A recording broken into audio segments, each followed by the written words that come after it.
name is Abby, I hope you're doing well. Welcome back to my channel. This month is EDS Awareness Month. EDS is a condition which is short for Ehlers-Danlos Syndrome. I was diagnosed 3 years ago and have had symptoms my whole life before that. And I'm going to react to 3 TV shows that I've found that have had EDS on their show. Tell you what I think. I'm obviously not a doctor, I do not have any medical training, but I have been a patient. Put my AirPod in. Okay, so first up is a show called The Resident, which I think is a US show. The cops said you once crammed yourself underneath the kitchen sink for hours during a home invasion.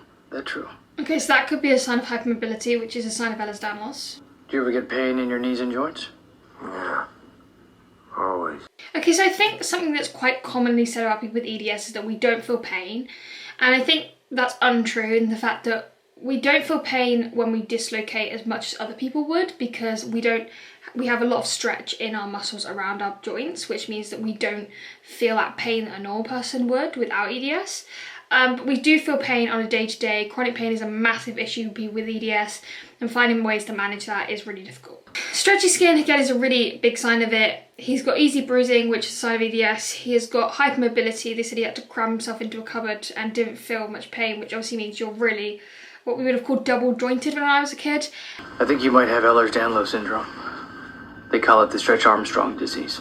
When a doctor says, I think you might have Ehlers-Danlos Syndrome, I think they wouldn't say that, because doctors are taught, when you hear the sound of hooves, think horses, not zebras. And so they're probably not going to think that it's Ehlers-Danlos. Obviously, I don't know the backstory of this patient. I think a doctor would say it, especially in my situation. I was never told this. My diagnosis took maybe 5 years to come about, which is quite quick for an EDS patient. If you do have EDS, let me know how long your diagnosis took down below. But yeah, he does have quite a few of the signs of it, but they need to do some testing. The Baton test, which is the hypermobility test, things like that. They don't just diagnose you like that.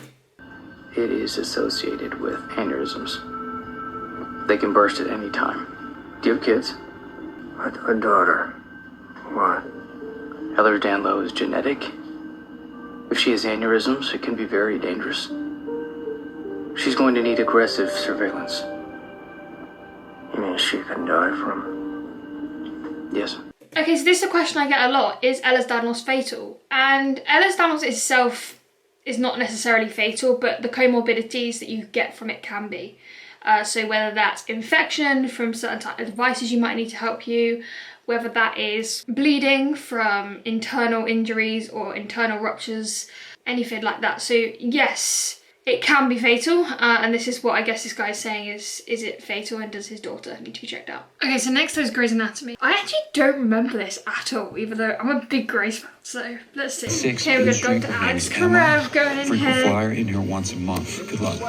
What's the protocol for underage alcoholics?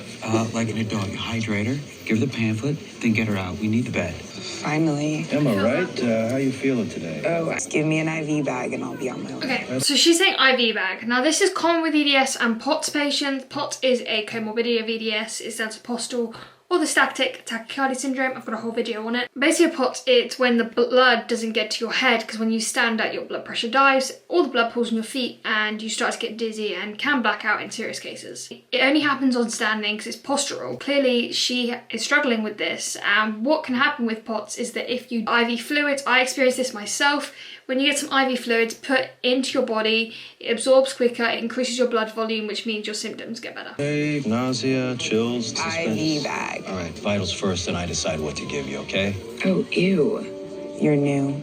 Put the IV in the left arm. It's where the good veins are. Start with a liter of saline and push it hard. I'm dehydrated. Okay, so she knows exactly what she wants, which some doctors may be like, oh, if she knows what she wants, there's something wrong. When you're a chronic illness patient, you do sometimes know what your body responds to best, because your doctors you're going to get, especially in emergency department, is going to be, they're not going to know specifically your condition, specifically what you might need, because you have to work together as a team. So I appreciate that she's trying to tell him how things work, but yeah, she could say it in a bit of a nicer way. If you're an intern or dumb, get help, because last time I was poked about 100 times. My arm was purple for weeks. That's good to know. Yes, I've had 14 cannula attempts in an hour before, because they could not get one in me, and honestly, it hurts. How much longer? The IV's still almost full, and I don't have time to sit here all day. Or...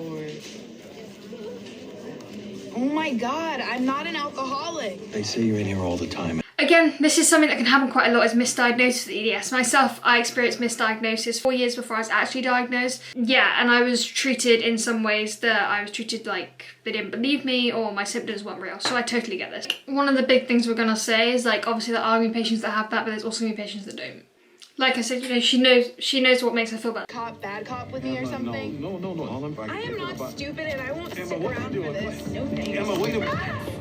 So that's just dislocated her shoulder. If you've got EDS, your joints dislocate so easily. It can be something simple as lying down, picking up something, doing a sudden movement that your joints can dislocate so easily. And big joints like the hip or the shoulder can dislocate so easily because you have EDS. I think a lot of people don't realise that. What did you do? I just barely touched her. Just let me fix it.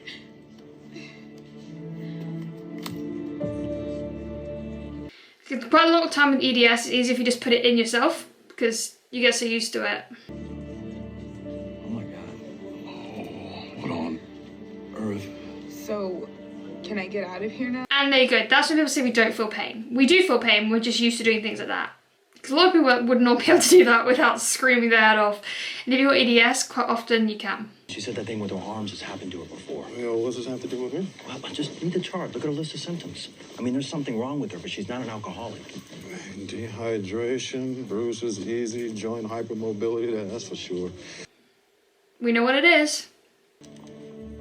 Ehlers-Danlos Syndrome? You're not as strong as you think. I only encountered a couple cases in my career. A couple of cases in your career, I'd say that's probably unlikely. Like, EDS is obviously a spectrum. Some people have literally just joint hypermobility. Some people don't even know they have it. And some people have severe ones where they're in a wheelchair, require a feeding tube, heart issues. You know, there's severe cases. That's probably not seen in many of his career. But a couple of cases in his career of Ehlers-Danlos in general, I would say is unlikely. And she has this. Karev, you may have just saved this girl's life. They might have saved her life because, you know, she could have severe complications from having EDS that no one would know. Say that all again. Elliot, what is it syndrome? Ehlers-Danlos. No one can ever say it. This diagnosis is a good thing, Emma. We now know better how to actually help you. It is. I generally remember going into the doctor and he said to me, this is not a good diagnosis. It will change your life forever. And I started crying. He said, why are you crying? And I said, because I'm glad someone finally believes me. Because it generally was that relieving. Okay, next one up and the last one is Casualty. Pulse and cat refill less than 2. GCS 15 throughout and all others are normal.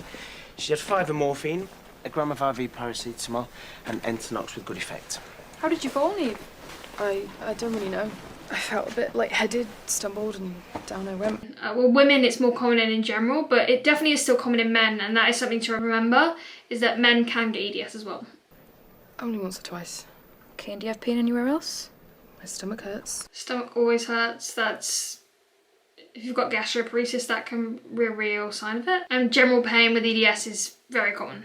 Okay, I'm gonna lie you down and take a look at your stomach, if you must.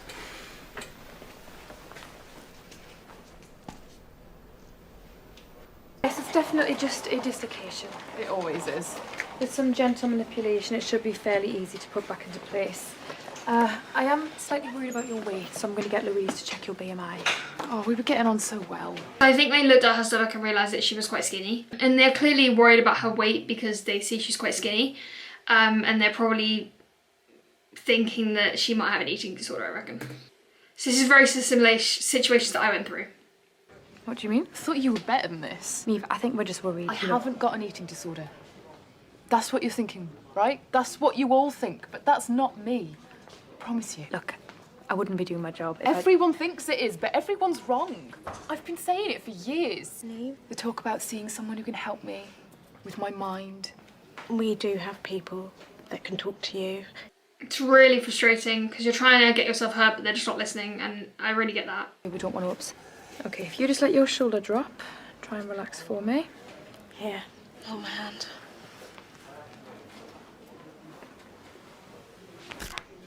Not many people would do that without like screaming their head off, so. What, didn't you feel that? You've got me on pain relief. Yeah, but people still usually feel something. I'm obviously 1 in a million. Also, another interesting fact is with EDS, local anaesthetics don't normally last as long or work as well, or might not even have any effect at all, and general anaesthetics generally have to have a stronger dose because we metabolize them too quickly. Okay, you said this has happened a few times before, but there's no mention of you being admitted in your notes. My dad always used to pop it back in for me. You get used to everything eventually. True you do. True. I told you, like, people, if you know your body, you know your body. I've had this conversation with my parents a million times, but honestly, the way you're looking at me now is how they looked at me. Okay, so she's clicking her thumb, which is joint hypermobility. A lot of people with EDS can manipulate their fingers in different ways. Can I go yet? Neve, please. That doesn't hurt you either.